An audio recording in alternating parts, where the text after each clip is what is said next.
God be with you. Good evening, so glad you're here. I'm John Pentland, one of the ministers here, and I'm Laura Hulk, Coordinator of Social Justice and Community Impact here at Hillhurst. Great, we're so glad you're here, especially on a beautiful night in this place. Hillhurst has 4 core practices. We seek to be hospitable, and this evening we'll have a very small taste of hospitality after. We believe when you eat and drink together, you share some of your stories, we are changed in that time. Spirituality, we recognize not all people are religious, but all people are spiritual. How do we nurture the soul life of people? Programs like this that is online, so there's people online joining us this evening, and we welcome them wherever you are, in hospital or home or in your car, we welcome you. Social justice, how do we take what we say and sing out into the world to seek transformation in the world? And it's grounded in risk, so I'm so glad you're here. You want to say something about our land? Sure. So we're gathered on Treaty 7 land. This is the homeland of the Nitsitapi people, the Tsuut'ina Nation, and the Goodstoney people. And it's also home to the Métis Nation of Alberta districts 5 and 6. Yeah, Calgary and Calgary Elbow, Nose Hill. Oh, Calgary, Elbow, and Calgary Nose Hill. Yeah. And we hang a banner here. It's off to our right, your left, to indicate that everyone is welcome in this place, that we're an affirming community. And that means not only that we affirm people who are, whatever your gender, age, sex, where you were born, your nation of origin, what faith tradition you're from, or if you even have a faith tradition, but also that we affirm the leadership and the important place that Indigenous people have in our life here together as we seek to build a reconciled community. Okay. As a very brief thing I'm going to invite you to at this moment is we all came here for different reasons. And what I'm wondering is if you dare to risk in this place to just move to somebody that you don't know in this room, introduce yourself and say, hi, my name is John and I'm here because, and fill in the blank. So I have to ask you to get up and just find somebody you don't know and say your name. So you got to move. Please move and say, why are you here?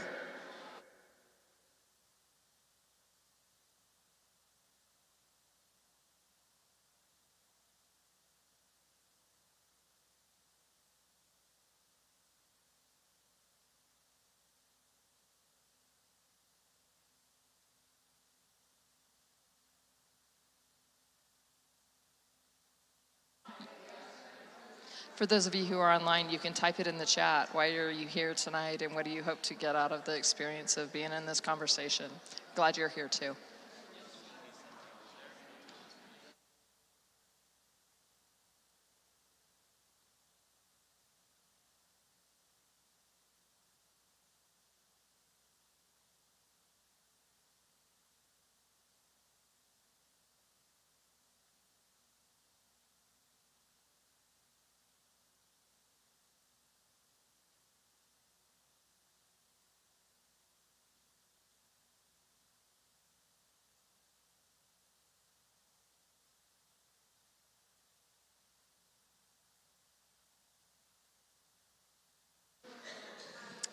Thank you for taking up that challenge and for risking to get to know someone and share something of yourself. We're really glad that you're here. And to set the context for our speaker, we have a short video to show you about Israel and Palestine. John's very famous for showing whiplash videos that cover a lot of ground in a short amount of time. This is no exception. So just like strap yourself in as we turn our attention to the screen here. One of the biggest myths about the Israel-Palestine conflict is that it's been going on for centuries, all about ancient religious hatreds. In fact, while religion is involved, conflict's mostly about 2 groups of people who claim the same land, and it really only goes back about a century to the early 1900s. Around then, the region along the eastern Mediterranean we now call Israel-Palestine, been under Ottoman rule for centuries, was religiously diverse, including mostly Muslims and Christians, also a small number of Jews who lived generally in peace. It was changing in 2 important ways. First, more people in the region were developing a sense of being not just ethnic Arabs, but Palestinians, a distinct national identity. At the same time, not so far away in Europe, more Jews were joining a movement called Zionism, which said that Judaism was not just a religion, but a nationality, one that deserved a nation of its own. And after centuries of persecution, many believed a Jewish state was their only way of safety and saw their historic homeland in the Middle East as their best hope for establishing it. In the first decades of the 20th century, tens of thousands of European Jews moved there. After World War I, the Ottoman Empire collapsed, and British and French empires carved up the Middle East, the British taking control of a region it called the British Mandate for Palestine. At first, the British allowed Jewish immigration, but as more Jews arrived, settling into farming communities, tension between Jews and Arabs grew. Both sides committed acts of violence, and by the 1930s, the British began limiting Jewish immigration. In response, Jewish militias formed to fight both the local Arabs and to resist British rule. Then came the Holocaust, leading many more Jews to flee Europe for British Palestine and galvanizing much of the world in support of a Jewish state. In 1947, as sectarian violence between Jews and Arabs there grew, the United Nations approved a plan to divide British Palestine into two separate states, one for Jews, Israel, and one for Arabs, Palestine. The city of Jerusalem, where Jews, Muslims, and Christians all have holy sites, was to become a special international zone. The plan was meant to give Jews a state, to establish Palestinian independence, and to end the sectarian violence that the British could no longer control. The Jews accepted the plan, and they declared independence as Israel. But Arabs throughout the region saw the UN plan as just more European colonialism trying to steal their land. Many of the Arab states, who had just recently won independence themselves, declared war on Israel in an effort to establish a unified Arab Palestine where all of British Palestine had been. The new state of Israel won the war, but in the process, they pushed well past their borders under the UN plan, taking the western half of Jerusalem and much of the land that was to have been part of Palestine. They also expelled huge numbers of Palestinians from their homes, creating a massive refugee population whose descendants today number about 7 million. At the end of the war, Israel controlled all of the territory except for Gaza, which Egypt controlled, and the West Bank, named because it's west of the Jordan River, which Jordan controlled. This was the beginning of the decades-long Arab-Israeli conflict. During this period, many Jews in Arab-majority countries fled or were expelled, arriving in Israel. Then something happened that transformed the conflict. In 1967, Israel and the neighboring Arab states fought another war.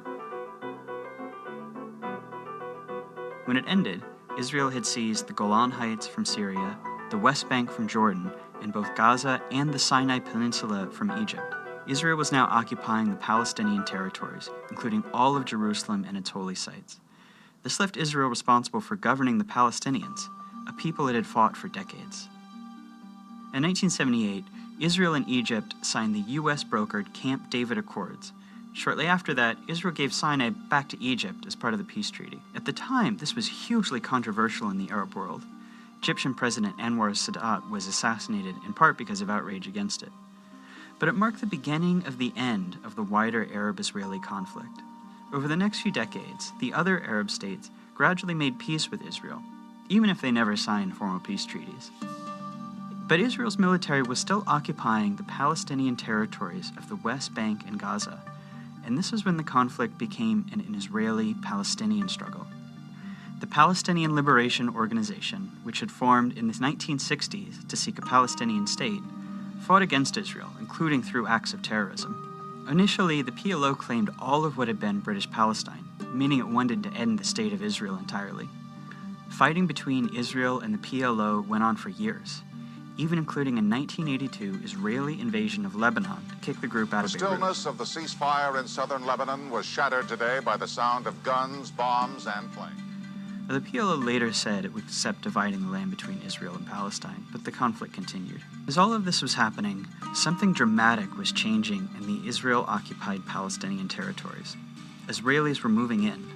These people are called settlers, and they made their homes in the West Bank and Gaza, whether Palestinians wanted them or not. Some moved for religious reasons, some because they want to claim the land for Israel, some just because the housing is cheap, often subsidized by the Israeli government. Some settlements are cities with thousands of people, others are small communities deep into the West Bank. If you've always felt a deep yearning for Jerusalem, now is a once-in-a-lifetime opportunity, not only to stand within its gates, but also to build the home of your dreams there. Settlers are followed by soldiers to guard them, and the growing settlements force Palestinians off of their land and divide communities. Short term, they make the occupation much more painful for Palestinians. Long term, by dividing up Palestinian land, they make it much more difficult for the Palestinians to ever have an independent state. Today, there are several 100,000 settlers in occupied territory, even though the international community considers them illegal. By the late 1980s, Palestinian frustration exploded into the Intifada, which is the Arabic word for uprising. It began with mostly protests and boycotts, but soon became violent. Israel responded with heavy force. A couple hundred Israelis, over 1,000 Palestinians died in the First Intifada. Around the same time, a group of Palestinians in Gaza, who considered the PLO too secular, too compromise-minded, created Hamas, a violent extremist group dedicated to Israel's destruction. By the early 1990s, it's clear that Israelis and Palestinians have to make peace. The leaders from both sides signed the Oslo Accords. This is meant to be the big first step toward Israel maybe someday withdrawing from the Palestinian territories and allowing an independent Palestine. The Oslo Accords established the Palestinian Authority, allowing Palestinians a little bit of freedom to govern themselves in certain areas. Hardliners on both sides opposed the Oslo Accords. Members of Hamas launched suicide bombings to try to sabotage the process. The Israeli right protests peace talks with ralliers calling Prime Minister Yitzhak Rabin a traitor and a Nazi. Not long after Rabin signs the second round of Oslo Accords, a far-right Israeli shoots him to death in Tel Aviv. This violence showed how extremists on both sides can use violence to derail peace, keep a permanent conflict going as they seek the other side's total destruction. That's a dynamic that's been around ever since. Negotiations meant to hammer out the final details on peace drag on for years, and a big Camp David summit in 2000 comes up empty. Palestinians come to believe peace isn't coming, rise up in a second intifada, this one much more violent than the first. By the time it wound down a few years later, about 1,000 Israelis and 3,200 Palestinians had died. The second intifada really changes the conflict. Israelis become much more skeptical that Palestinians will ever accept peace or that it's even worth trying. Israeli politics shift right, the country builds walls and checkpoints to control Palestinians' movements. They're not really trying to solve the conflict anymore, just manage it. The Palestinians are left feeling like negotiating didn't work and violence didn't work, and that they're stuck under an ever-growing occupation with no future as a people. That year, Israel withdraws from Gaza. Hamas gains power, but splits from the Palestinian Authority in a short civil war, dividing Gaza from the West Bank. Israel puts Gaza under a suffocating blockade, and unemployment rises to 40%. This is the state of the conflict as we know it today. It's relatively new, and it's unbearable for Palestinians. In the West Bank, more and more settlements are smothering Palestinians, often respond with protests and sometimes with violence, though most just want normal lives. In Gaza, Hamas and other violent groups have periodic wars with Israel. The fighting overwhelmingly kills Palestinians, including lots of civilians. In Israel itself, most people have become apathetic. For the most part, the occupation keeps the conflict relatively removed from their daily lives, with moments of brief but horrible violence. There's little political will for peace. No one really knows where the conflict goes from here. Maybe a third intifada, maybe the Palestinian Authority collapses. But everyone agrees that things as they are now can't last much longer. Israel's occupation of the Palestinians is too unstable to last, and that unless something dramatic changes, whatever comes next will be much worse.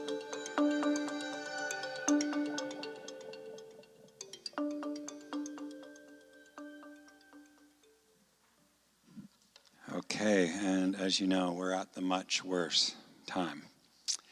I would like to introduce to you Reverend Vicki McPhee, who is the minister at Simons Valley United Church, north of us. She is someone who served the World Council of Churches as an observer, and she'll speak to that.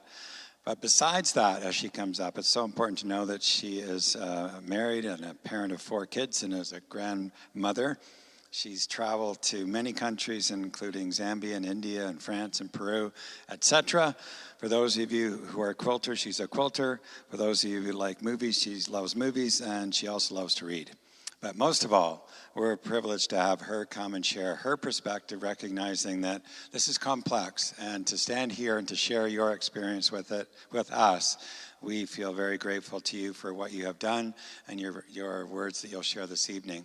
So she will present for an hour, and then we'll take a short break and invite you to conversation. So please welcome Vicki to the front.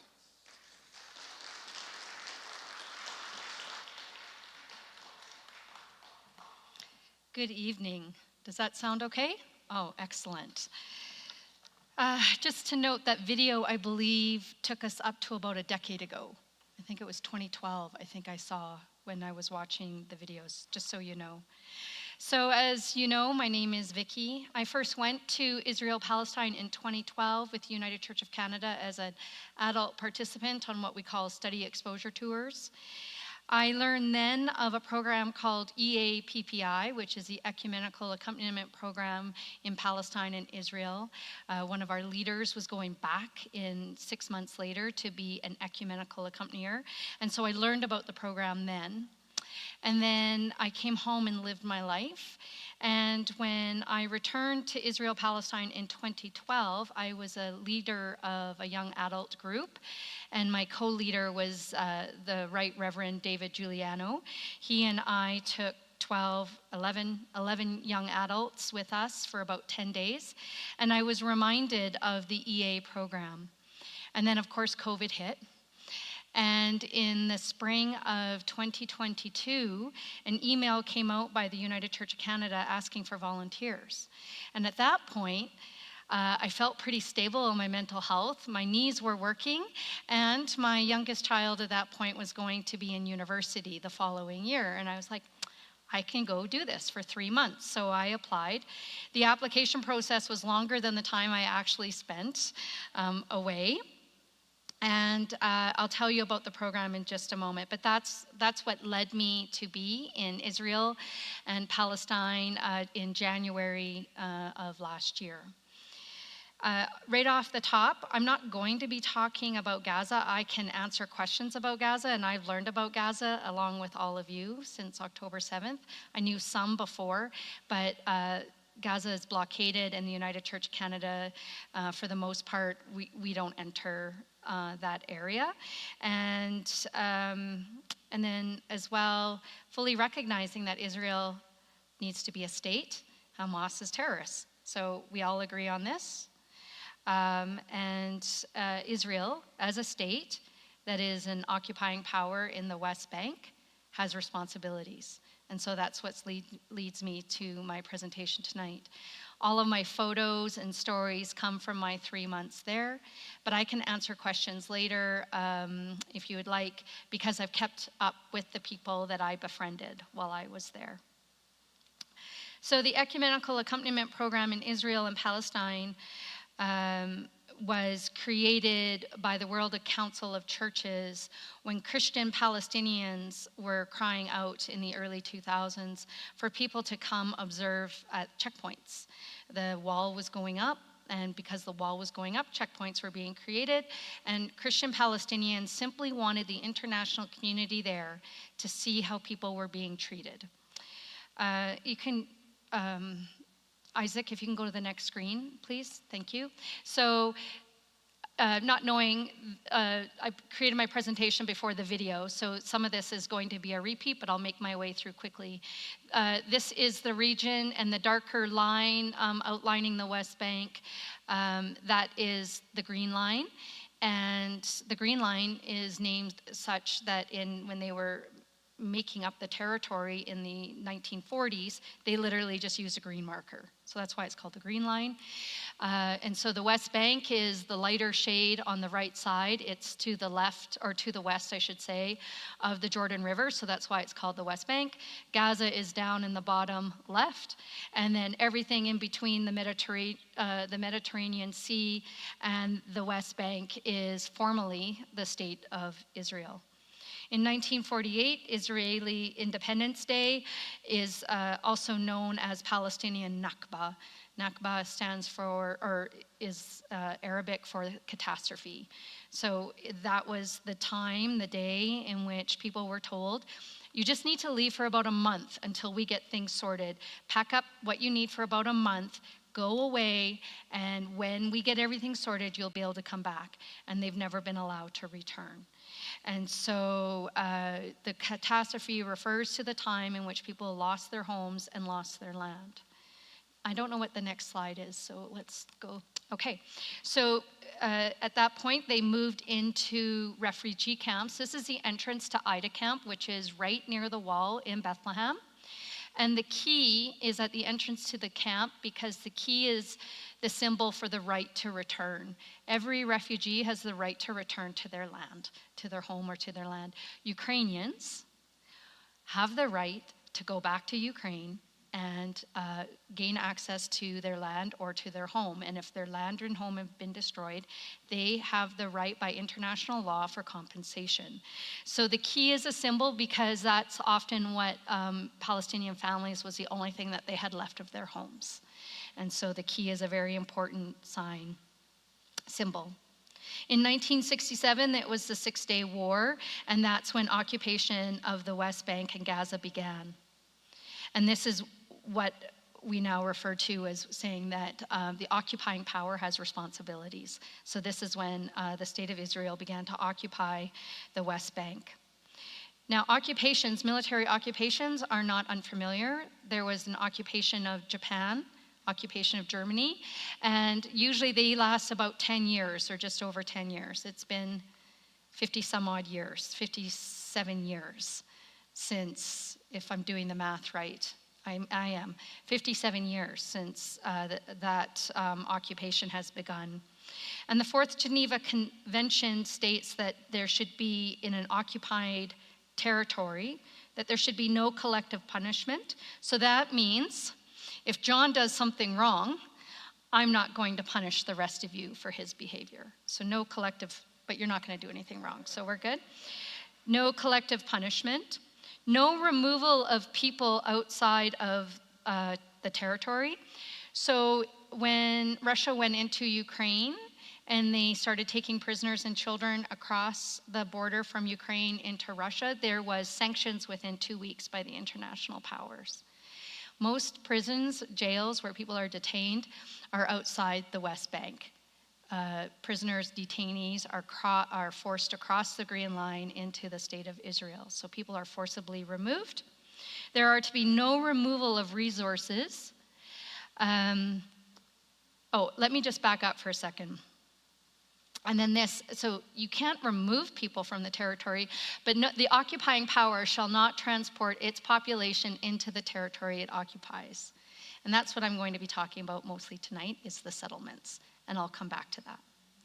There is to be no removal of resources. So if you're learning about the BDS movement, the Boycott, Divestment, and Sanctions movement, where they are asking that you boycott items that have been made and transported out of the West Bank. So they're made in a settlement by Israelis.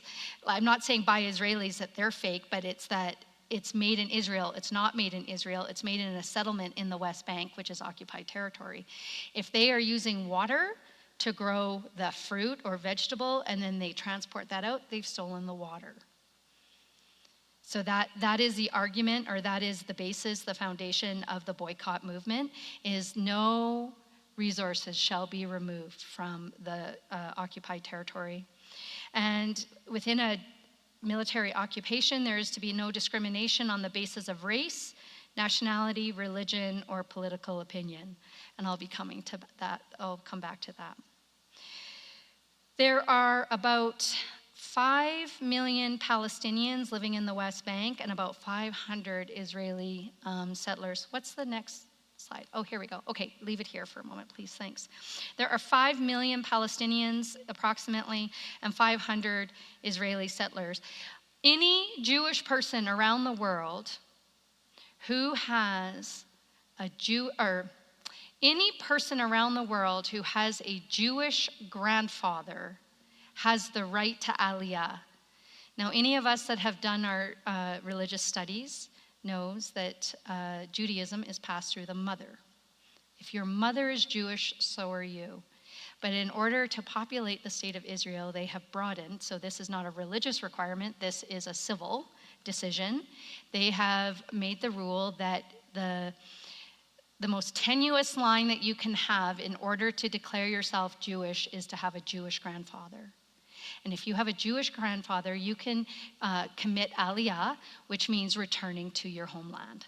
And so you can move to the state of Israel. You'll get 6 months of support, you'll learn Hebrew, and a lot of people move to the settlements because it's cheaper to own a home there. There's religious reasons to move into settlements, but one reason to move into settlements is it's cheaper to live. As I said, in 2002, Christian Palestinians invited internationals to come see what life was like on the ground, just simply observing. They just wanted observers. And so the World Council of Churches created the EAPPI program. And over these 22 years, it has evolved to move from simple observation to be at places of schools and places of worship, to be observing access to those places, access to land and livelihood, and to be offering protective presence. In 2023, there were 5 locations, or 5 teams, 2 teams in Jerusalem, one in the Old City, one in the city around, in Bethlehem, in Jericho, in South Hebron Hills, and in otherwise known as Yatta, and in Hebron. And we, at that time that you're there, you do reporting of violations of human rights and international humanitarian law. Any violations that we see, we write reports and send them to the World Council of Churches, and then we do advocacy. So this picture shows the increase in settlements since 1970s through just to 2019. And when I was there in 2012, so it looked closer to the picture that says 2010, already then it was becoming clear that the two-state solution was non-viable. You cannot, in any capacity, travel from in between those red lines in any sort of contiguous way. So Hebron is in the bottom, right near the bottom quarter of the photo. And then Ramallah is to the north of Jerusalem. To get to Hebron to Ramallah, just in Canadian travel terms, even if you live in Northern Ontario and have to abide by the 80-kilometer speed limit, it would only take you about an hour and a half if it was like Canada, but it's not. So you have to go through all the checkpoints, depending on what kind of license plate you have, if you're an Israeli citizen or if you have a Palestinian license plate. As an Israeli citizen, you can get there much more quickly, although I don't know why you would, because Israeli citizens are not allowed in Ramallah, but for the sake of the argument, a Palestinian would need to go up towards Bethlehem and then closer to Jericho and then back over to Ramallah. And it would be an all-day endeavor if you caught the right buses or if your car didn't break down or wasn't detained. So the two-state solution, as our guide said in 2012, it's like they're trying to divide up the pizza. You know, two people are trying to divide up a round pizza, but one of them is eating the pizza as fast as they can. You can't divide up what you don't have access to. And so, just as a reminder, the settlements are made up of Israeli citizens. Almost everything you see in the West Bank, it is illegal for Israelis to enter that area. There are huge signs. I didn't ask, has anybody been to, amongst this group, who's been to Israel, Palestine? You'll remember that there's big signs as you're going through the checkpoints. If you are Israeli, it is illegal for you to enter. Yet, these settlements exist. And so everybody that lives in a settlement is an Israeli citizen. That's important to understand. So as an Israeli citizen, you have the right to water, education, healthcare, and they have all of that available to them. What's my next photo? So EAPPI, we are not pro-Palestinian or pro-Israel. We are pro-human rights and international law. Basically, we are seeking an end to the military occupation. I don't talk about them very much in my presentation, but we spent many, many hours in meetings with Israeli people fighting for peace, different organizations and groups. We spent time up in Haifa as a part of our midterm orientation, where there were people like resistors of entering the military, people that are seeking a just peace, all Israeli. We met with many people. We also met with Israelis that believe firmly that if they were ever to be in the same space as a Palestinian, they would be murdered. So we met a whole breadth and width of Israeli people who have a whole range of understanding of what the context is in which they live. But I'm mostly going to be talking about my experience with Palestinians. Next slide, please. So our job while we're there is to monitor human rights abuses. So the upper left photo is a 14-year-old boy. We did not find out why he was being detained that day. If you could see more closely, you would see that his hands are zip-tied and he's being held. We are to deter human rights abuses through protective presence. And this photo is, you can't see very clearly, but straight through those cars, I'm standing there with another EA, with one of our friends, and we are waiting for an incursion of Israeli settlers to come through this market, and I'll get back to that story in a moment. But we're standing with the shopkeepers with our vests on and with our very international faces. Standing there. And then we offer solidarity with local peace and human rights activists. So that's my buddy Lars. He's wearing the vest with the dove on it. And then immediately to his left, that's Amer. Amer is a photographer. He has an Instagram account called Eye on Palestine, E-I-Y-E. E-Y-E, Eye on Palestine. He takes some really fabulous shots, but he's standing there next to Lars, because the military it's less likely that he'll be given a hard time. And the military are advancing into the market, what we're waiting for over here, they're advancing into the market, and the military's coming in advance of the Israeli settlers. Next slide, please. And then finally, when we are done our term, we return to our countries and we advocate for an end to the military occupation. Next slide, please. So I was located in Hebron, El Kahil, and I'm really proud of this. Well, I'm really glad that I got this photo. Hebron is a very, very, very, very busy city, and this was Ramadan. I left during Ramadan, and in the mornings in a Muslim city, nobody is up and nobody's moving. They're all sleeping in, and we left early in the morning, and it had been raining cats and dogs, and it wasn't raining in this moment, and I asked our driver, stop, I don't even have one sign of the entrance to Hebron. So I was located in Hebron, and if you remember, it was in the bottom part of the West Bank. It's 30 kilometers south of Jerusalem. Next photo, please. My team was made up of Lars, he's from Switzerland, myself, you can see I have much shorter hair there. Ian is poking out from the back, he's wearing a cap, he's from England. And then Shireen, I'll get to her in a second, she is from Sweden. And Helga, he's from Norway. Now, Shireen was very interesting. She is a fluent Arabic speaker, thanks be to God. And she is a practicing Muslim who doesn't cover. And her grandmother was born in Palestine, became a refugee to Lebanon, where Shireen's mother was born. Shireen's mother moved from Lebanon to Sweden, where Shireen was born. And because they couldn't connect her mother to Palestine, she was permitted to enter.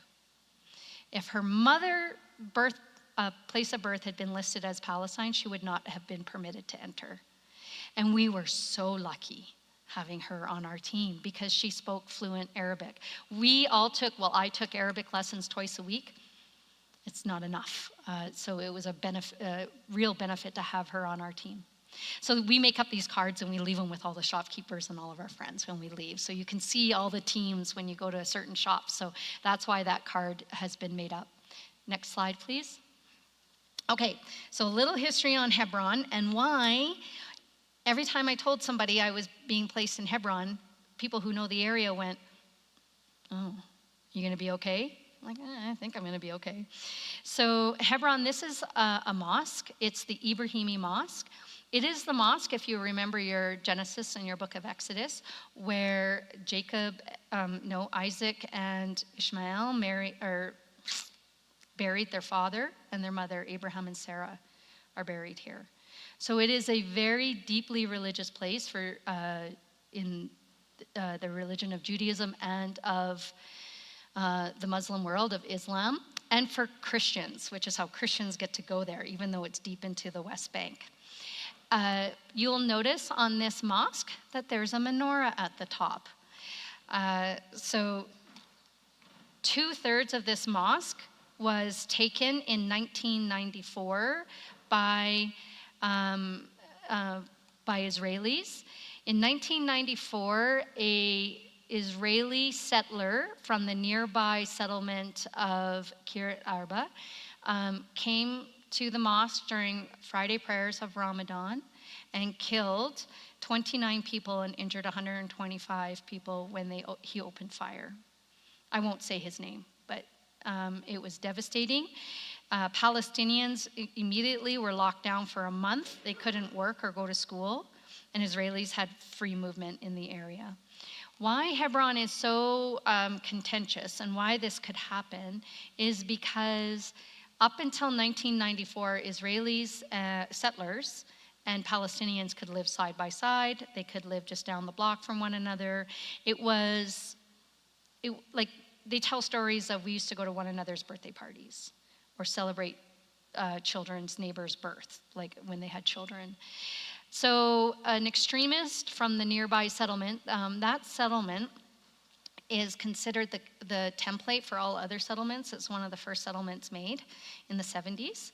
And if you know the name Ben-Gvir, for those of you that know some Israeli politics right now, he is from Kiryat Arba. And so it's a very contentious settlement. And so in fear of retaliation, the country or the state closed Hebron down. And when Palestinians emerged from their lockdown, they emerged to discover that checkpoints had been set up and the area was divided into areas that they could no longer go, that just a few weeks earlier they had access to. So the building was physically divided. It's now 1/3 mosque and 2/3 synagogue. Like, that's not going to be a problem, right? There's just a wall in the building that separates the two. There is a significant increase in the restrictions on Palestinians through a security zone that is ostensibly to protect settlers and to allow them to move freely between the settlements. And in 1997, Hebron was formally divided. Can you go to the next slide, please? It was formally divided. This map is almost impossible to understand unless you've had a chance to walk around, but you'll see on to the right, there's a section there called, or a note there of Ibrahimi Mosque and Cave of Patriarchs. So the Cave of Patriarchs is the synagogue. Ibrahimi Mosque is the mosque.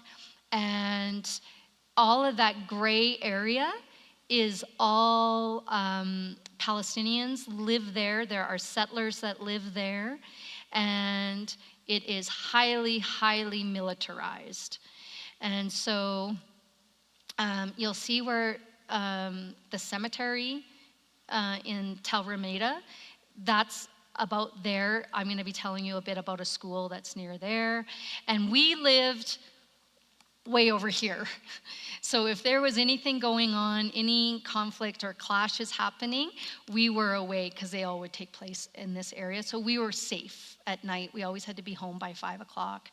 We had to check in with our security officer.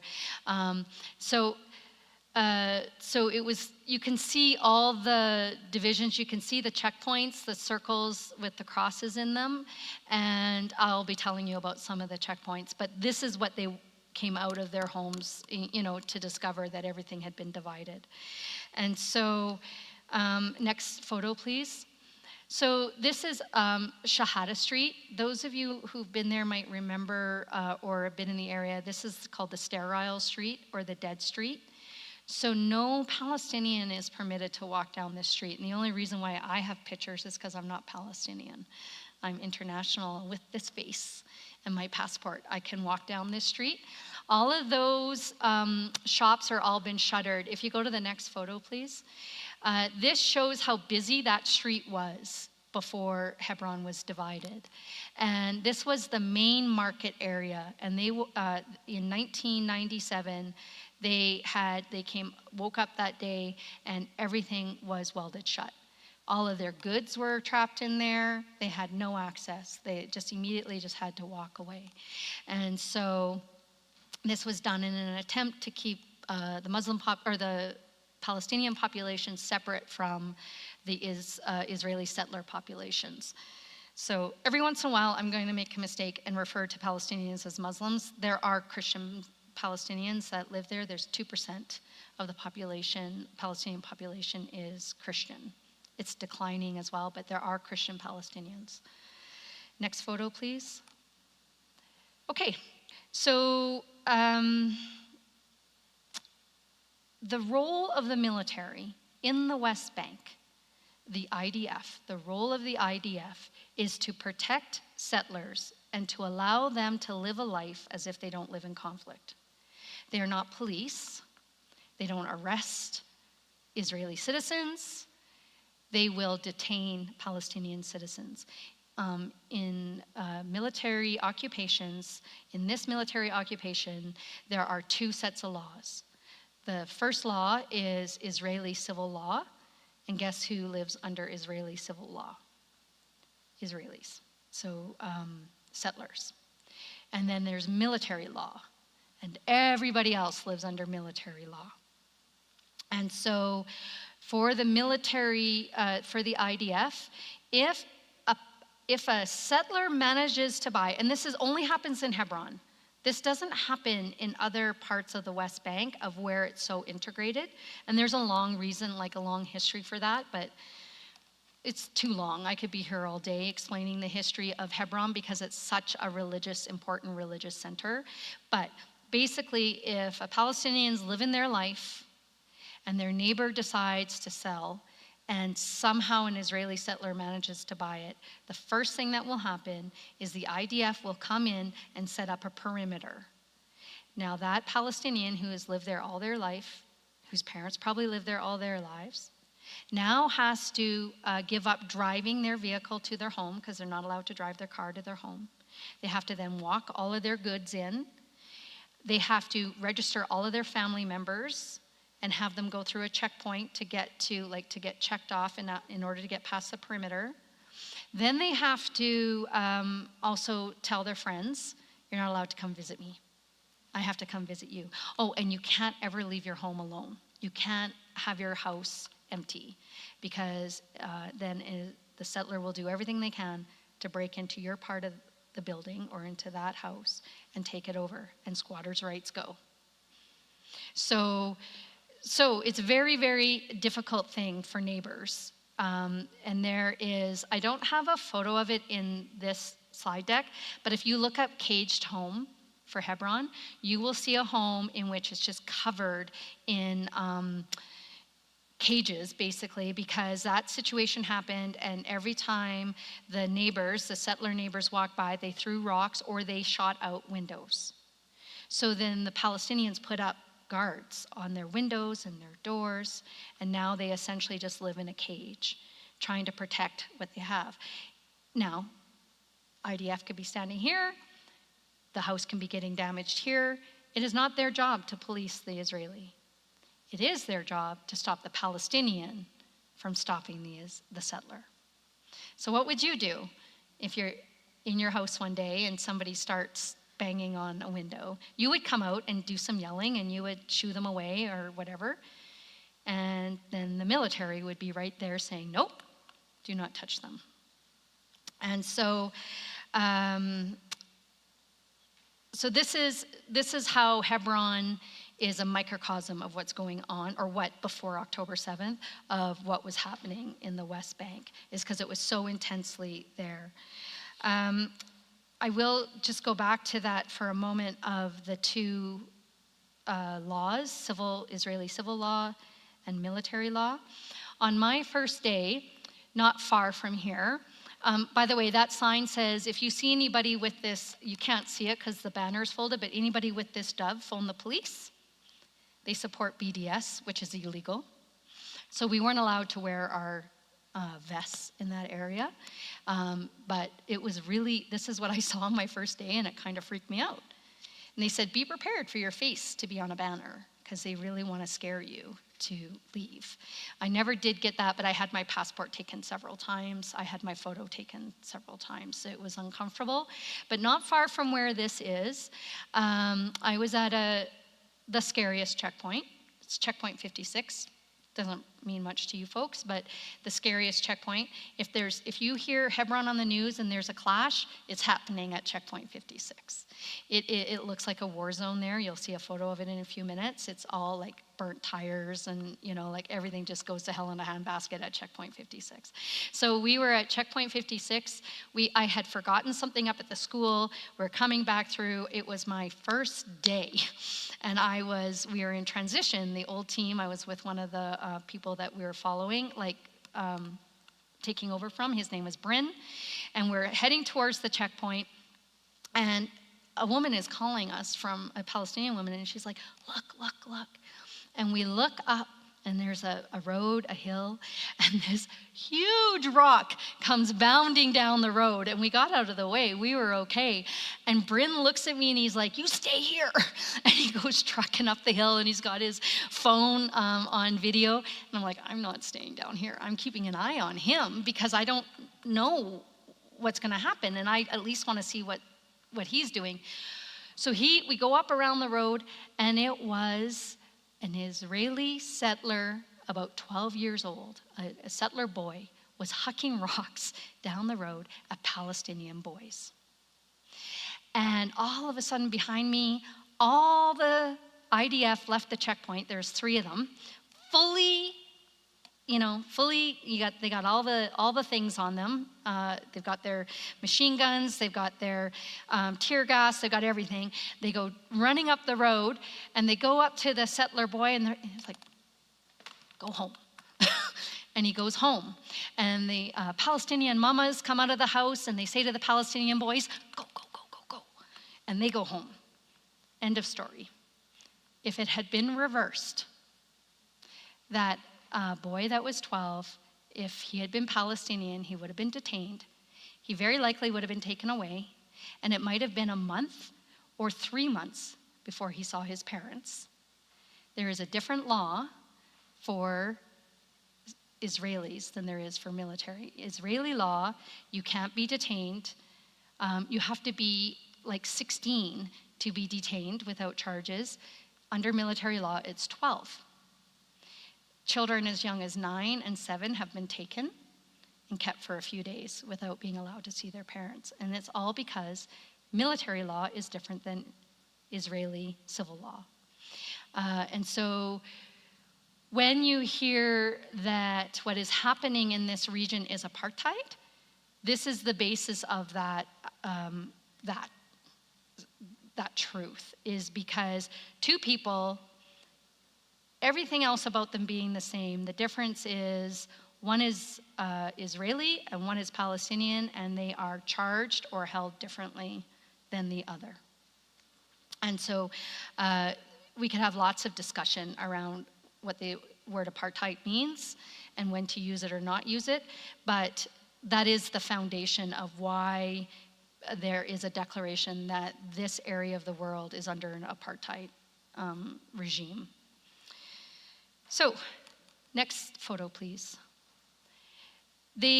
So in 2020, 2021, there was no EA presence in that area because of COVID.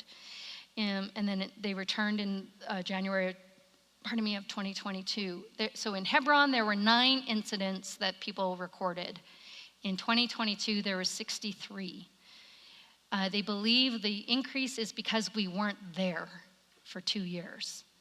They believe the understanding is settler violence increased because they were emboldened by not having observers randomly walking around the area. And it's increased since then. So it doesn't help that Ben Gvir is right, his home is right next to Hebron. Ben Gvir came for Purim, and it's a 2-day celebration in which the rabbis tell their congregants, get so drunk that you can't tell the difference of Satan curse Hamid, blessed be Mordecai. Hamid is the bad guy in the book of Esther. Mordecai is the good person, and the instruction from the rabbi is to get so drunk you can't tell the difference. Well, what happens when you get a bunch of drunk people hanging out? They steal things, they damage things, they break into cars, the number of vehicles that were wrecked and damaged. They broke into the old city. We have video of them wheeling water, like those great big water canisters down the road. Like we had to write incident report after incident report after incident report. And it's because one of the reasons why I'm sure is because Ben Gvir came to the celebrations. And he is a very, Ben Gvir's politics are such that he was not permitted to serve in the military because he was deemed too radical in his politics. And now he's a minister in Netanyahu's government. So next photo, please. So we offer protective presence, as I said. So this is right near that checkpoint. In fact, I think it's the same house as the woman that told us to look up the hill. I'm now up the hill with my very white face watching this happen. So the woman that lived in this house, she went out at checkpoint 56 for a few minutes to buy some vegetables. And when she came back, that door was welded shut in 10 places. Both of her children were inside. So there was panic. We got a phone call. We came running. There's nothing. We don't get involved. We don't argue. We don't interfere. We stand, we watch, we take photos, and we write notes. And so there's a big discussion happening. They agreed to allow the Palestinians to saw it open, and they had to go find a saw that would go through the metal door, and then you had to get 3 extension cords. Anyway, the 2 children were fine. But this is the stuff that they put up with every day. And the hope for this is simply that they'll leave. I just want you to leave. Next photo, please. Yeah, so this is just more of the same. There's a big zoom on this camera. We're actually a little bit away, but this is what some of protective presence is. It's just being obviously watching. Next photo, please. Oh, I do have a picture. This is the caged house. And so we met with that man. We couldn't meet him at the house. I pulled this off the internet. Couldn't meet with him at the house. I wasn't allowed. And so he came and met us in the area that wasn't that shaded area. He came out and met us. Next photo. This is a mosque, or I'm sorry, this is a synagogue. It looks like it, doesn't it? It's a tent. Up, you'll see a set of stairs that goes right up to the top where it looks like an apartment building. That is an Israeli settlement. Kiryat Arba is just over here. You are the settlement, the big, big settlement. What they've done, this is all Palestinian road. What they've done is they've built a synagogue there. So now they have to be protected to move from this settlement to that synagogue and up. And twice a week, every week, we had to go look at that synagogue to see if they were doing any more building. Because the speculation is that's considered an outpost. And the speculation is once that synagogue is well cemented as a place of worship, they're just going to build a corridor, and now that road will be unpassable by Palestinians. Next photo. Okay, so 5 days a week. The week begins on a Sunday. The weekend is Friday, Saturday. So Sunday through Thursday, we went to this school twice a day. Early morning, you can see I'm there before the children are. It was a beautiful day. This is called Cordoba. And so twice a day, we observed the children coming up a checkpoint and having to go to school, and then when they left. Where they had to go through was, so checkpoint 56, checkpoint 55. It's a wee little checkpoint, but they still had to go through it every day. And they had to leave through there. But every time they left, they were going into an area where it could just as easily be settlers. So it was a very temperamental checkpoint. Sometimes they were allowed, sometimes they weren't. And so, next slide, please. And so this is the opposite. So that's where I was standing, took a photo of the school, and now you're looking in the other direction, and I'm looking down at the checkpoint. You can't see it. I'm trying to stay kind of out of the way because you can see I'm wearing my vest, and I don't want to be told to leave.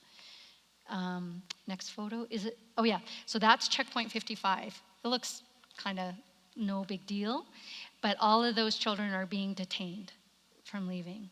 It is, if you're detained more than 10 minutes to access school or leave school, it's a violation of your human rights. Who knew, right? So this was a report we had to do. So that's why we have the photos. Next photo, please. And so they're waiting because right across the street, for the love of Pete, the settlers have set up an Israeli school. So the Israeli settler children were leaving. So they're holding all the Palestinians until the children were leaving. You know, just kind of random why they would be held. Next, is the next photo? Oh, yeah, so there's the Israeli school. You can see the blue and white flag down at the bottom, and people are picking up their children. And is the next slide my video? Okay, but don't start it quite yet, please. Okay, so they say they built the wall to protect people, to keep the Palestinians out and keep the Israelis safe. The thing is the wall is not contiguous. There's places, open areas where you can get through. This whole area supposedly is very protected, and if I wanted to, I'd go through that checkpoint to leave. But to get through the checkpoint, I'd have to show my passport. And I find that annoying. So we would go the long way, and you're about to see a video that I've sped up to show you the long way.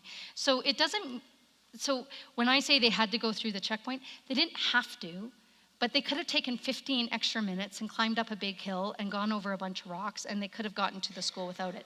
So all the sense of security, and we have to do this because, you know, people need to be protected, it all kind of goes out the window when you see this video.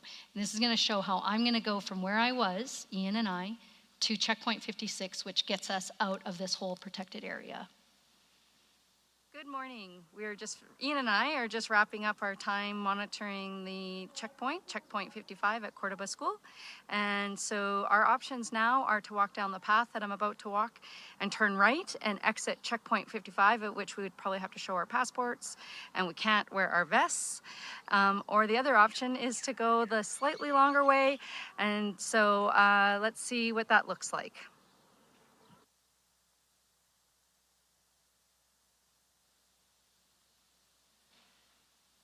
So this is CP 55, but then we go up.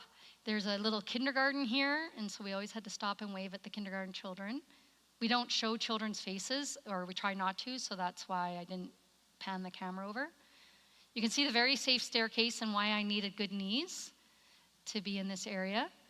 So now we're up in the olive grove. This was one of Ian's favorite places, so we actually usually lingered here, but he knew he had a job to do. I said, you gotta keep walking. And I learned how to do this kind of stuff on my computer. So this is the view over Hebron, over the settlement and such. And so then we get to a point where we have to take off our vests because because we're heading towards a checkpoint. And they would take things from us if they saw that we had our vests. So at this point, we'll take off our vests, and we're going to go down that hill that I told you about that kid was throwing rocks. We had to do this all day long. Vests on, vests off, vests on, vests off. They were doing some work on the walls over there, so wave to them. And I was like, okay, Ian, just turn right. Let's walk down to the checkpoint. I'm going to just do the whole thing. And then he gets to the corner, and he turns, and he says, there's a soldier coming up the hill. And I'm like, keep going. And then I was like, crap, I don't want the soldier to take my phone. So I shut off my, but there's the soldier trudging up the hill here. And then I stopped and put it away. Because it's as likely that he would have taken my phone, because if he felt like I was recording him, he could do that. Next slide, please. So we developed really good relationships with the children of that school, because if I wasn't, like, one of us five were there, two of us five were there every day. We always had to work in pairs. We couldn't ever work alone. And so this is on our last day there, the girls gave us bouquets of flowers. Next slide. This is checkpoint 56. You can see it looks really awful. Upper right of the checkpoint is a machine gun, which shoots rubber bullets, like bigger bullets. And as you can see, everything's burned up and that. And this is just where all the conflict. Usually if you see a photo of press, you know, the vests that say press, they will be standing somewhere near here. So we would be coming down the main street of Hebron, and we'd start to approach the street that this was on, and you would do this on a day that things were not calm. You do this. And if you saw vegetable stands and children, you were good, and we could keep going.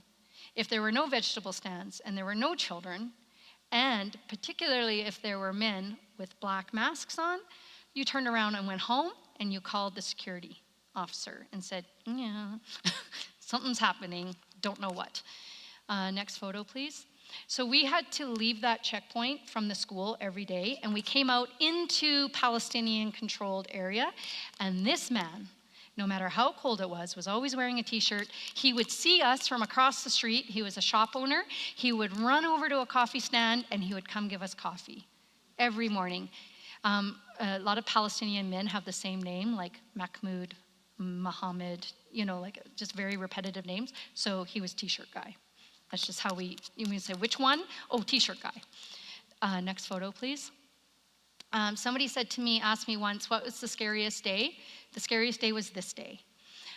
Ian and I were wrapping up for the day. We thought we were done. We were just about to leave. And all four of these, I think there were 6 in total, the gate slammed open down at 55. You can see how geared up they are. They all came running up. I was standing on one side and Ian was standing on the other, and I just about died. Like, my knees started to go. I just felt everything collapse inside of me. And I was like, what do I have on me? I have my phone.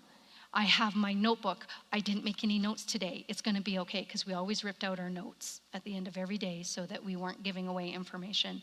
That's the only thing I have. I have just a little bit of money. Okay.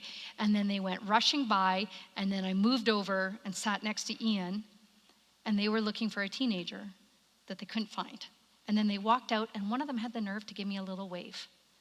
But yeah, that was the day I thought I was being arrested. And I didn't, but it happened. So Ibrahimi Mosque, I didn't look at the time. I'll start talking faster, sorry. Ibrahimi Mosque is the second most holy mosque in the region. The Al-Aqsa Mosque in Jerusalem is considered the most holy.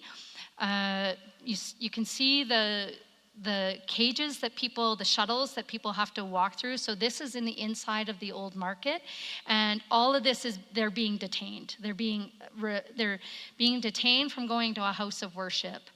And so we would stand and monitor how long they were being held out. And then we had 2 other people on the other side that would watch them come through and then go through another checkpoint. Again, they're being detained. You cannot be asked to lift your shirt and show your waistband. That's a violation of human rights. And all the men would be asked to lift their shirt and show their waistband in order to go in to pray. Next slide. This is down the hill from the mosque. You can see the Star of David there. So that settler is going off to prayers. This is during a high holy day. They're trying to keep the 2 populations apart.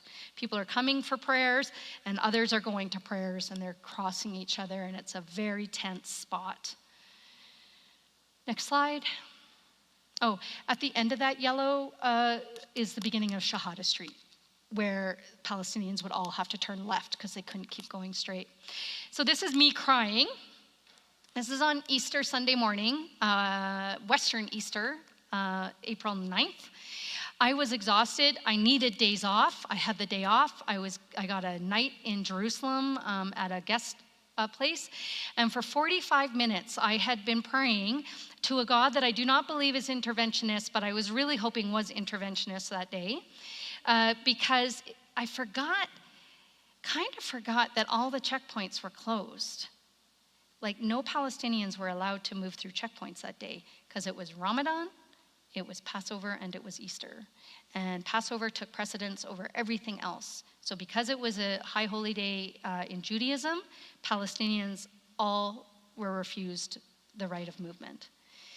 And so I'm taking the little, shared transportation to Bethlehem, playing the odds on whether my international passport was going to get me through the checkpoint. And it did. And that was me crying. I got onto the bus and there were these nuns. I was like, Christ has risen. Christ has risen indeed. It was very exciting. But the only people on the bus were white people. Nobody else was allowed to go into Jerusalem. Fun fact, Easter was the next weekend, which was my last weekend in Jerusalem. So both weekends were just chaotic with visitors. Next slide. We also monitor access to livelihood. This is Starkumia checkpoint. This is a delay in so this is at about 6 o'clock in the morning. We had to be there for 4 a.m. And talk about rock, paper, scissors on who gets to do checkpoint duty that day. I had to do it twice, thank you very much. We had to do it once each month. And all of the, next photo please. This is thousands and thousands of men that have had delay into the state of Israel delayed, because inside, we got news that inside all of the gates, only one was open. So whatever you see out here for people, just know that there's thousands more inside. This is the biggest checkpoint I've seen in my time there. It's massive. And they have their own little industrial complex there of they go there and get breakfast and food, and you can buy equipment. So many Palestinians do construction, or did, before October 7th in the state of Israel. So this would be a big report that we would write up. We'd also monitor people that were denied access, so they'd come out another gate. And I'm not gonna go into it tonight, but I could give you a whole hour lecture on what the permit system's like in the state of Israel, and how they use permits to bribe, cajole, and make people, or try and convince them to rat out people in their neighborhoods and stuff. And so permits could just as easily work as not work. And so our job was to keep track of how many people were denied entrance, even though they had a valid permit. Next photo, please. Oh, I just put in a photo of me having fun. I learned just enough Arabic to say I am a Christian priest who works in a church. And I could tell them my age, and I could ask them how old they were. So that was my party trick. Whenever I came across kids, I could talk to them just enough in Arabic that they would give me a smile. Next photo, please. These are two shopkeepers. The one on the right is a person that lives in the area of Hebron that we couldn't wear vests and such. And she is grinning here because she has just done her order for Ramadan, and she's ready to serve her community. All the food was on order. And then the woman on the left, her name is Layla, and she sells goods made by women in Hebron. And she's the only female shopkeeper in Old Hebron. Okay, next picture, please. This is Gandhi. You can see Shirin sitting at the back. That's the entrance to his home up in the walls. Gandhi had a 2-year-old while we were there, and we've now seen the picture of his newest family member. She was pregnant. His wife was pregnant while we were there. And this was his livelihood. He sold juice and all the crafts that his wife made. Next slide, please. So this is the old market. And some of Gandhi had to suffer this too because of the way he lived up into the upper part of the market. But all of that, you can see there's protection overhead because settlers live all kind of interspersed along the top of the market, and they throw things down into the market to make life unpleasant for the shopkeepers. And you can't tell, but that bottle, you can't necessarily tell, but that bottle by that chair has got yellow fluid in it, and it's not apple juice. So it's pretty pretty, from my Christian kind of sense, it's pretty disturbing how people treat one another and how they are dehumanizing and just say, we'll just throw these big rocks down. But you can see the market still carries on. Next slide, please. So I'm standing inside the shop. This is Bader on the left. He is a shopkeeper that is right across from a military installment. And he's actually being apologized to right here by the commander. Something got broken, and this commander is apologizing on behalf of the person who broke the item. But I'm standing in the shop, I'm wearing my vest, and I'm trying not to be scared because I don't understand what they're saying right at that time. Shirin told me afterwards. Okay, next photo. So now his shop is right here, like just where that white is, that's kind of where his shop is. This is the military installation. And all of these soldiers are there because every Saturday there's a settler tour of the old market, because there's something in there that is important to the faith. And so they come through and have a whole tour. In order to do that, you need to be protected. By who? At least 30 IDF. So every Saturday we go, we don't know the timing, they don't check in with us about when it's convenient, and we go and we wait, and then we stand with as many shopkeepers as we can. Next photo, please. So this is them. You can see they're piling out of that area, and then on this day there were about 60 settlers behind, and they were about to come out. Next photo, please. I just include this photo because he's Canadian, very proudly Canadian, and he's just a yahoo. And it frustrates me that he wasn't immigrating there. He wanted to talk to us because he knew that I was from Canada. You can see Ian, he's over on the right. This is all around Bader's shop. Next photo, please. So there's the settlers. They're marching through. They're dressed up. It's a big day for them. They're coming through. I don't know, you can't see the one with the stroller coming through. You can see the guy on the left. He's holding my passport, taking a photo of it. Next photo, please. So these people at the back behind this IDF on the left, the soldier on the left, they were all yelling at us, trying to get our attention, to turn our faces so that they could take photos, because they want to scare us. They want to make it seem like they could get us deported. And you could see Shirin over on the right, just PO'd. She's absolutely annoyed by everything that's happening. Okay, next photo.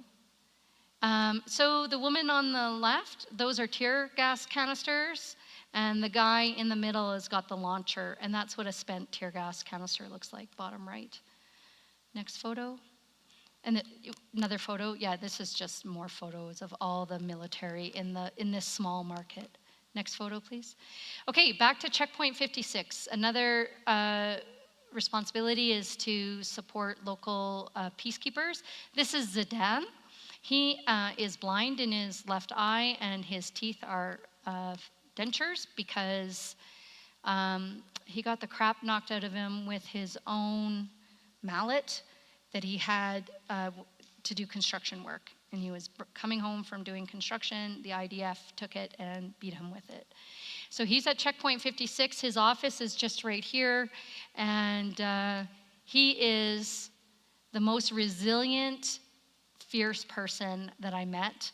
He gives mostly teenagers recording devices so that they can record things and so they can put it up on social media. Take photos. It used to be just photos, now it's video. Next photo, please. With Shirin's language, we were able to really do good work with them, and they made us a plaque that basically said we were awesome. And so I don't know why I was elected to receive the plaque, but this is the human rights defenders. We gave the plaque to the office in Jerusalem. The security officer and both men, the security officer and the program coordinator, both got teary. They're like, "You got a plaque?" Like, wow, we've never had a plaque made. So we did our best to be a part of the community that we were living in. Next photo, please. We also had opportunity to do placement visits, so I went to Yatta, and this is a really cute photo, but this is the exact reason why I didn't want to be placed in a rural area, because settlers live all around, and how they discourage and are cruel is they'll come and break the legs of the animals. I know, and I didn't want to live that every day. I didn't want to have to write reports on that. I didn't want to have to deal with it. So just know that any flock that was owned by a Palestinian in the West Bank on October 8th was probably dead by October 9th. There are no flocks. They killed them all, and they destroyed homes in the West Bank. We don't hear that, but we hear it on our text messages and stuff. Everything's focused on Gaza. Next photo. I also went to Bethlehem. This woman's name is also Shireen. You might remember. She's a Palestinian-American journalist, and she was killed by the IDF. This is the wall in Bethlehem. Next photo. George Floyd. I actually got to meet George Floyd's aunt last summer and got to show her this photo. Next photo. Next slide, please. So in Bethlehem, this is where I spent one of my placement visits, and this is a soccer field. Now it's Ramadan, so the girls weren't running, but this was a football practice that they are having right next to the wall. Next photo, please. This is a school just outside of Bethlehem. Next photo, please. This is the road next to the school. The Palestinians have done this to the road because the settlers would come driving down this road and wreck all the electricity to the school. So now the Palestinians have said, even though it means we can't travel on the road, we'd rather have nobody traveling on the road. Why we're worried about being arrested is because 10 years ago, there were EAs there, they were wearing the vests, settlers came over the hill and were observing them. Next thing you know, the IDF showed up. They arrested the EAs and took them straight to the airport, and they were deported. So there are places where we wear our vests or don't wear our vests, and it's a very real, we're there under a visitor's visa, and technically we're volunteering, we're not working, but it could easily be said we're violating the terms of the visitors. Next slide. I went to Military Court Watch as an education day. Basically, they keep track of all the children going through the military system. So I went to court and listened to a court case. Next slide, and this is the end. So you know that picture that there were all those people crowded trying to get through to the mosque? This is what it's supposed to look like. Just to be able to flow through there. And so the regime of separation and violence has made life intolerable and commercial activity impossible for Palestinian residents. Day after day, year after year, this policy chips away at Palestinian communities in the area. So B'Tselem is an Israeli peace group. Next slide. This is where I give all my, and I've got my business card if you want to contact me afterwards, but this is where these are a lot of information, like websites or social media sites that you can learn more. Ion Palestine is there. WEAM is the Palestinian Conflict Transformation Center if you want to take a tour of the area when things are better. They're Christian Palestinians. That's who we went with in 2019 as our tour guides. UNJUPI is a United Network for Justice and Peace in Palestine and Israel, and it is a United Church of Canada connected organization, and we're having an in-person meeting in Toronto in November if you're interested. Community peacemakers, you might remember them as Christian peacemakers, but now they're not limiting, you don't have to be Christian to work with them. So CPT is a team we worked with while we were in Hebron. New Profile is people who are resisting serving in the military. Just over 50% of teenagers or 18-year-olds serve in the military. Not 100%, just over 50%. There's a lot of ways to get deferment, and there are teenagers that say that they will go to jail for 6 months rather than serve in the military. Also, there is a branch of Judaism that doesn't believe like in nonviolence, so they're not going to fight. So they've got an agreement with the government that if any children that they have don't have to serve in the military. But this is also the same denomination of Judaism that doesn't believe that Zionism is, so Zionism, I should have said this a long time ago, but Zionism is the belief that the land is, that area, that region is for the Jewish people and the Jewish people only. Christian Zionism is getting Jewish people into that area so that the second coming can happen. I mean, that's a really basic explanation of it. But that's why Christians, evangelical Christians particularly, have a strong interest in getting all Jews returned to the homeland so that because it's said that's one of the requirements for the second coming. Jewish Zionism is this land is ours and it always has been ours. And from the river to the sea. The first time I heard from the river to the sea, it was by a Israeli government leader. From the river to the sea, it is all ours. Like, this is all belongs to us. Jewish supremacy is, we hear of white supremacy here. Jewish supremacy says all of this is for us. It's not for you, it's for us. And so this denomination of Judaism says, while we may believe that we belong in this area, it is not for humanity to make it ours. It is for God to make it ours. And so we shouldn't be forcing ourselves into this situation. God will make it happen in God's time. And so so you'll see protests of Jewish men with the hats and the hair that that we often see connected with New York and stuff. They will be protesting against settlements. They don't believe that God is calling people to force their way onto the land. I gave up even looking at my notes at some point, so I believe I am done. I'm at the end of my PowerPoint. I could talk all day about it. And just know that on October the 8th, it was a Sunday, my spouse came upstairs and found me sitting on our bed, and he said, "What are you doing?" I said, "Nothing." He said, "You're doing something. What are you doing?" And I said, "I'm trying to decide how much you would be freaking out right now if I was there." And he's like, "Yeah, we would be freaking out." So on that day, all the EAs that were there were to be starting their midterm orientation, so they were already traveling to Jerusalem. And by Tuesday, there had been strikes they were in Jerusalem, there had been strikes in the city, and airstrikes. And I had always wondered why the dining hall of our guest house had such a massive door. Turns out it has a massive door because it's the bomb shelter. And all the EAs had to live in the bomb shelter all day. And then they started being evacuated out as of Tuesday. And they couldn't go by airport, so they all had to go into Jordan across the land crossing. And so the EAPPI hasn't been in the area since then. And all we have are reports from our friends and people that we've met in the area and the news that you're hearing.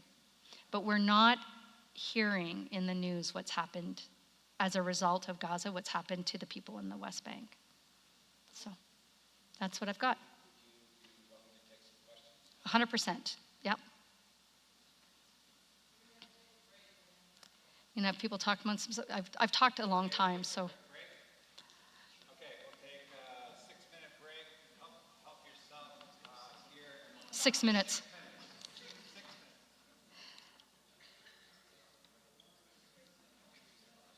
Oh, thank you.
We're just, there's lemonade there and cookies. You're welcome to grab something and come back here so we can be in conversation with Vicky. So we're just going to take a couple more minutes to do that.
Okay, I'm going to encourage you to come back this way, and just for there's people online who have questions as well. So I'll encourage you to come back this way and take questions. Reading the question, is there somebody? Okay. Okay.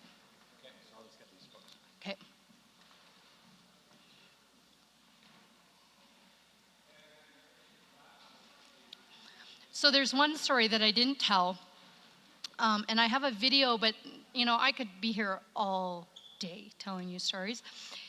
To be Christian in a Muslim town, in a Muslim country, during Ramadan was amazing. So Ramadan started the middle of March, and my congregation, I took a leave of absence, and my congregation blessed me and sent me on my way, and they gave me 2 prayer stones that I kept in a little velvet bag that went in my top pocket. And I held on to those prayer stones. The first day was a really, as you can gather, was a difficult day. And every time I heard those prayer stones tink together in my pocket, I thought of my congregation, and then I thought of God, and I would just take a breath. But when Ramadan started, right outside the Ibrahimi Mosque, there's this great big open area. Like you could see where we were taking the photos from. It's a massive area. The first Friday of Ramadan, the mosque filled up, so thousands of people in the mosque. Then the men started lining up on that ramp. And I counted about 1,500 men. I think I was one of the only women. I don't know how I found myself. You're like, I don't think I should be here. So we kind of got in line, because I didn't want to be observing. So I got in line, and every time they bent over, I crouched down. I wasn't praying, right? But I recorded their prayers. And to hear 1,500 men respond in unison to the called prayers, I am telling you, there are moments where you know absolutely that the divine is there. Was one of those moments. I was just about in tears that day. And then you look up and you see all the IDF around with their guns monitoring it, and you're like,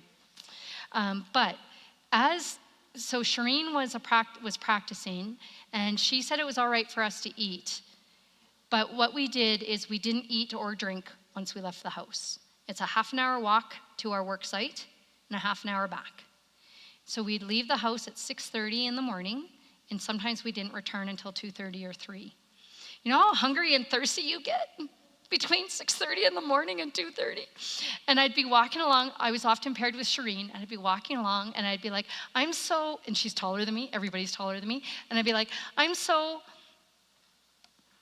not going to say it because she had been up at 3 to eat, and she wasn't going to eat until 6. I at least knew I could have cheese and crackers when I got home. I would say, I'm so thirsty. I want to say, I'm so thirsty. No, I'm not going to say it. And you know, in the practice of Lent, when you give something up, the idea is you give it up, something that you like or that you're used to, and every time you crave it, you turn your face toward God, and you're reminded of your relationship with God. That's a simplified part of it, but you want to know how many times I had a little conversation with God during the 3 weeks of Ramadan that I was there. It was a humbling experience. If I think that I practice my faith, I had a huge lesson during that time of what it means to be a practicing Muslim person during Ramadan. So, okay, time for questions. So time for questions. And if you have a question, if you just raise your hand, then I'll come and hear your question, and then I'll repeat it in the mic. Somebody asked where our reports went to. They went to the World Council of Churches. They use those to compile them to find patterns and to add pressure. United Nations, UNRWA would get our reports as well. What do you got, John?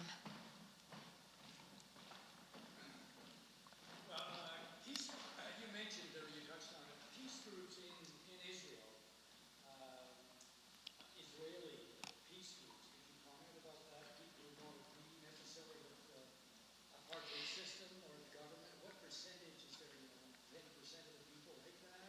I don't know. Hang on a second, because we got to repeat for people online too. That's Oh, okay. I okay. should have said that before. That's why you have the mic. That's why I have the mic. Yeah. Yeah. So the question is, if you can just comment about Israeli peace groups and what your sense is of the percentage of Israeli people that don't agree with what's happening.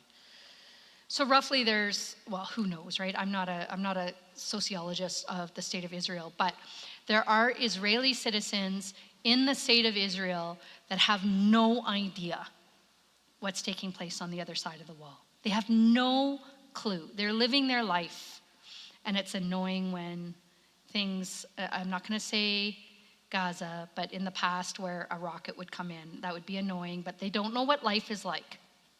They don't know about the Nakba. They don't know about the displacement. So that they're just living their life.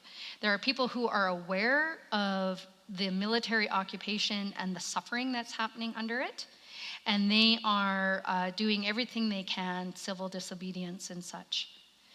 I don't know what percentage, but along with them, there's also people that believe to the core of their being that Palestinian children are taught to kill Israelis in school. Like, we were told that. Do you not understand? They are taught to kill us in school. You know, the state or the nation of Iran, their children wake up and go to school every day, and when they start their school day, they chant 3 times, death to Israel, death to the United Kingdom, death to America. There's a real reason for Israeli citizens to be scared. There are countries, there are people out there that do not recognize who or what they are, what their religion, anything. But Palestinian children are not being taught to kill Jewish people.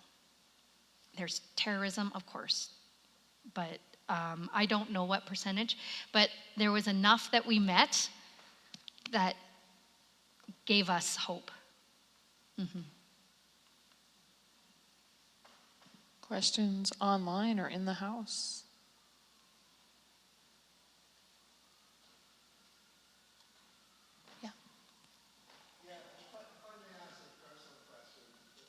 Okay, and I reserve the right to not answer, but yes. When you bear witness to what happened and you give the reports, and you see other reports throughout the world about the atrocities that are going on in Gaza right now, and over the West Bank, like you said, how does that make you feel about the work you've done? Yeah, so the question is, when you see reports of the atrocities, like, how does that make you feel about the work you've done when you hear ongoingly? And I guess just to follow up on that is because of the blatant disrespect for the UN, for the IFC, for the International Criminal Court, and everything else. I'm not trying to devalue it, but what is the value of it? Yeah. Yeah, what's Well, the value of the work? Yeah. Yeah, it's aggravating as all get out. I went to our embassy. I didn't speak to the ambassador, but I spoke to a person, one of the ministers there, and he basically said, we will never vote against America. When I was there in 2019, we went to Ramallah and met with a Canadian representative. So we don't have an embassy in the West Bank with the PLO. We have a Canadian representative. And he said, America's our best friend. We're not voting against them. So when we have all these votes happening at the UN, and Canada is again and again and again not stepping up, it's so frustrating. I asked at the embassy, I said, what is Canada's role in helping to find a just peace? And he said, we don't have a role. In the 2000s, we lost all authority and knowledge in the way that the government foreign policy went, and they do not have the institutional knowledge to have any sort of expert in the scene right now. And yet, if you read carefully, you'll find out where weapons are being sold or where weapons are being trained. Was it in Alberta a couple weeks ago? There was a training exercise with Israeli weapons, yeah. So it is aggravating, but this is an aside. I always wondered where I would be in the 60s in the civil rights movement, like in the bus boycott. Would I be that white person who had a housekeeper? Would I dare to stop my car and drive black women who were walking? And you can't know that, right? Like, I mean, it's totally different. And so everything kind of aligned, and my congregation was gracious enough to give me a leave of absence, and my spouse said, okay, so we're not going to have your income for 3 months, and yes, I will keep your dogs alive. I say he's the hero of the story in that one, because they're my dogs. I had to go. I can't change foreign policy, but I could go stand there. And I really freaked that guy out from Norway. Helga, it turns out, was scared of guns. And you know what? After a couple of days, I was like, screw the guns. Because when I was interviewing, I had to interview a former EA, and I said, what's it like to be an EA? And he said, well, they almost never kill the Canadians. So I took heart in that. And, you know, I'm short and I'm little. And I'm like, no, you can't pass there. Yes, I can. Do you see this? It's a Canadian passport. And I would just go. And to his distress, he was at that welded door thing, and he was way up the road. But that's what I could do. So we hear stories again and again. We hear of South Africa. We hear of India. We hear of nonviolent protests. This is the way I can nonviolently protest. And you all showed up tonight. And those of you online, there was nobody here at 6:35. And I was like, it's going to be quiet. Hi, Mona. She wants to, I could use my teacher voice, but. Well, this way we don't have to repeat it. Oh, okay, yeah, sure. Thank you, Vicki. First of all, I want to thank you for your presentation. I have a strong interest in this, and I've been passionate about this for many years. What I appreciated is that firsthand account that I think should be, I was saying to Laura, should be taken to many places. So thank you for that. I wonder if you have any comment on activism on this end. Yeah. And where it could go to be more effective, or how, any comment about what is happening, what we can do on this end. Yeah, there's a whole bunch of like petitions and stuff you can sign, right? Like all that online stuff. You can write your MLA, you can go meet your MP and talk. I live in, I think it's been determined, the most conservative riding in Canada. So I don't know how much my MP cares about what I think, despite being a personal friend. So what I find, I went to my first protest on Friday night. They asked me to speak. I went and spoke. And it was a small but mighty group of people.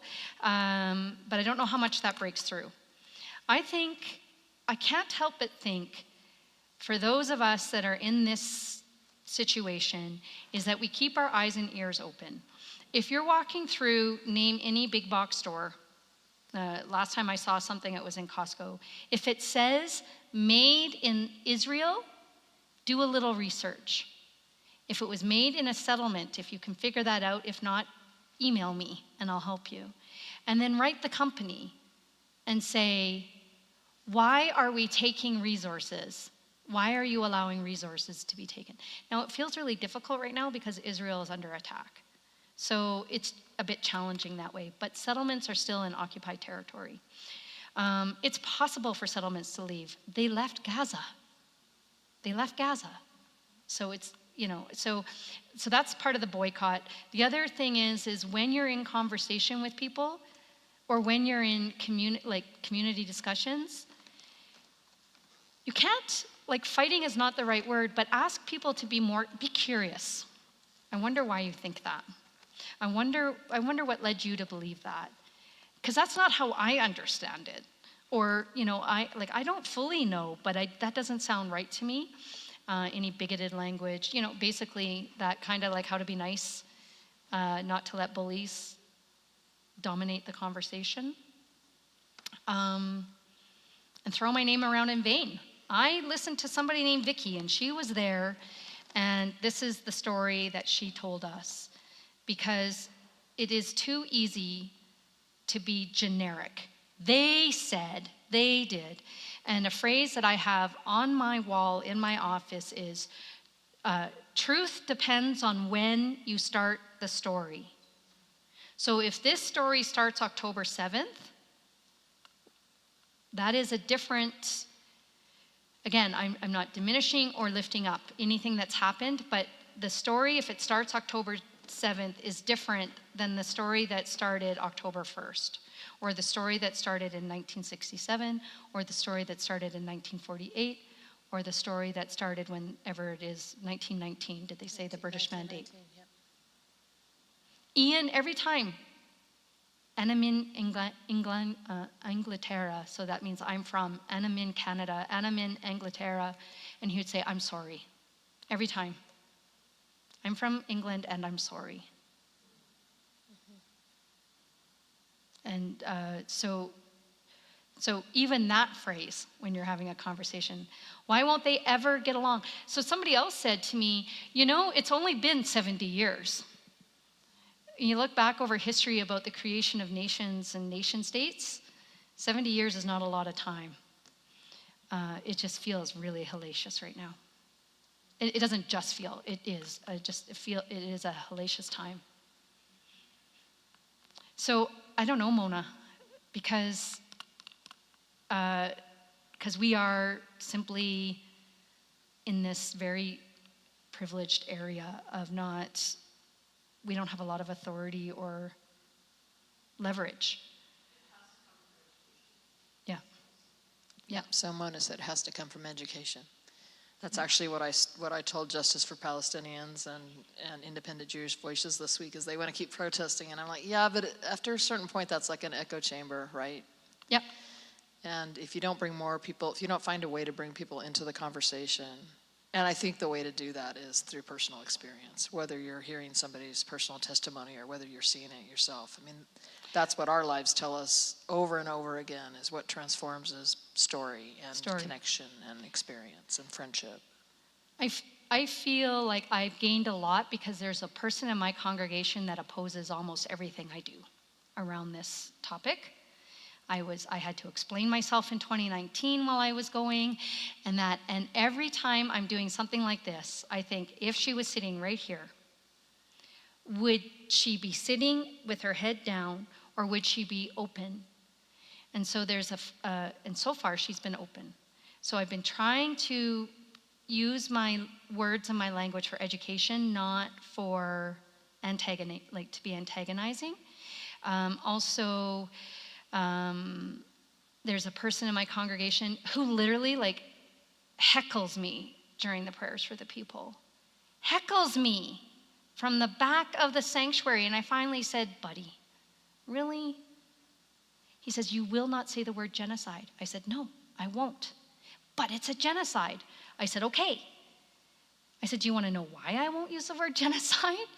He says, okay.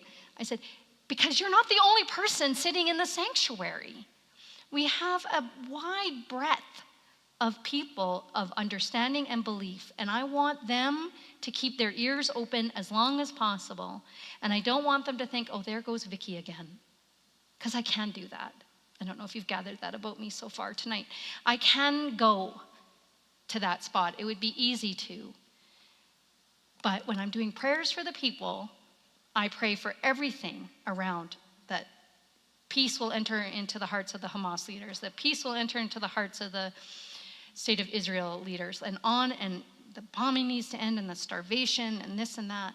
But I'm listing what we're hearing in the news. And so I'm trying to keep my language in a way that allows for people to be there along with me in the prayers, not say, no, not going there.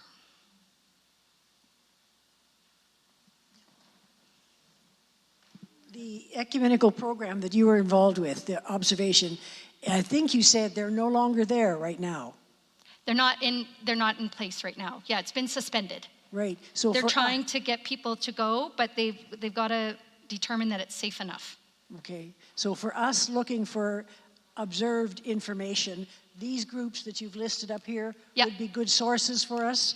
Yeah, so right now, CPT is still there in Hebron. Community Peacemaker team is still there, but they're the only other team in Hebron right now. Do we just Google these? Yep. Okay. Oh, yeah. So if we're looking for information here in North America that has some kind of authenticity to it, this would be more than regular newscasts. This would give you a broader view. Code Pink is pretty,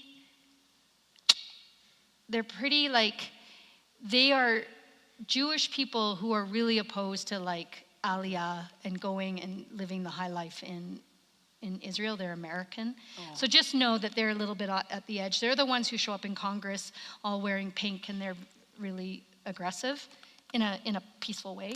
But everybody else, No Way to Treat a Child is a United Church of Canada program, and that is to end child detentions. So that's specifically a United Church program. And yeah, go there and have a look. And go ahead. I was just going to ask then, is this screen going to be on Hillhurst's website so that we can access it? No, but I saw people taking photos of it. Oh, I can answer that. So the program tonight is being live streamed, so that means it's going to show up on Hillhurst video channel. But you'll have to go to the end of the video channel to pull up this program, go to the end, and it'll all be there. Yeah. Yeah. Sorry, I didn't bring. Sometimes I have all of them written up, but yeah, if you take a photo, that you can do that for sure. Bet Salem would be your first place to go. So BTSELEM. They're a Jewish organization working for peace. If you want to learn a lot more about Hebron, Breaking the Silence, are former military personnel who are advocating an end to the military occupation, and they're telling the stories of the horrible things that they either witnessed or participated in. There's a whole branch of the IDF that's all about propaganda. That if something happens in the West Bank, that's this is before October 7th, if something happens in the West Bank that is detrimental to the Israelis, they'll tell a story, they'll be sure to publish all this stuff about Iran. Something threatening from Iran. They work very hard on their propaganda. And one of the ladies from Breaking the Silence told us what broke her was a bomb that went into Gaza. This is a while ago, a bomb that went into Gaza and killed a woman pregnant, 8 months pregnant. And she's like, I don't understand why that was necessary. And she was in the propaganda department. She was in the, the communications department. And that was the beginning of the end. And like, she wanted to make a career in the military, and that kind of sent her with papers packed, packing her bags. Hi.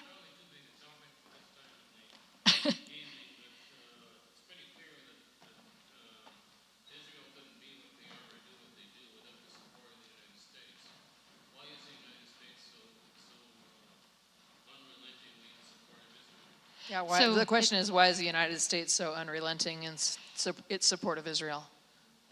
I think a huge component of it is guilt. The Holocaust.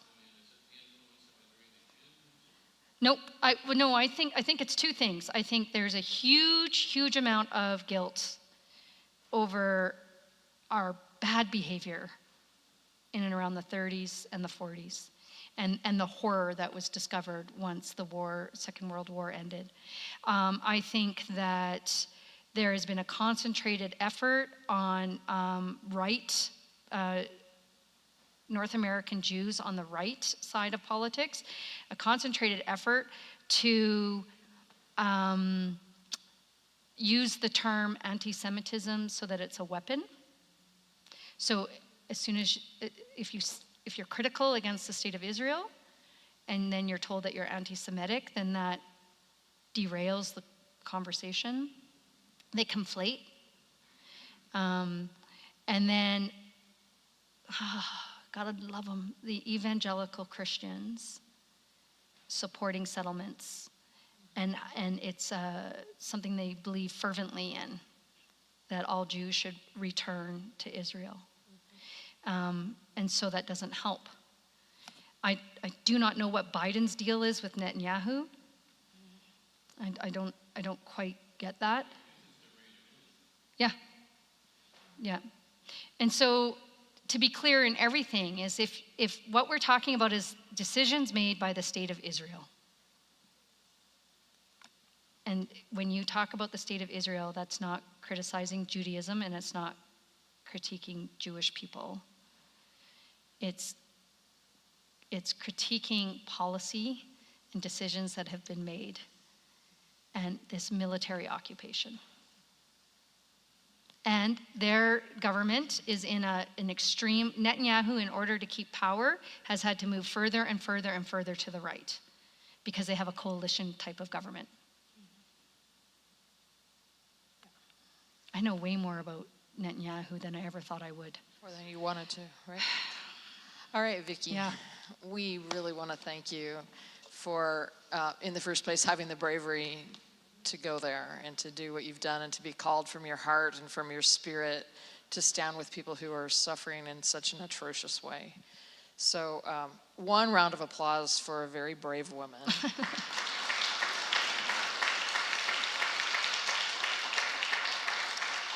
And then, we were just talking about how a prophet is one who stands with one foot in the camp of the people and one foot with the heart of God and speaks truth to power. So thank you for doing that, because you can certainly do the traveling without backing it up with your travel and your voice and your presentations. Mm-hmm. And so thanks for the difference that you're making for people, because you're willing to do what you've done for us tonight. So thank you. Another round of applause. Great. And if you want my contact information, I've got business cards if you'd like that. And we don't want to stay here till midnight, but there's more cookies and lemonade and water, and Vicki's here so for good. a little bit of conversation Thank you. before we close the doors tonight. Thank you. And thanks for turning out. Like, what a marvelous turnout. Thank you to all of you for being here and being in this conversation.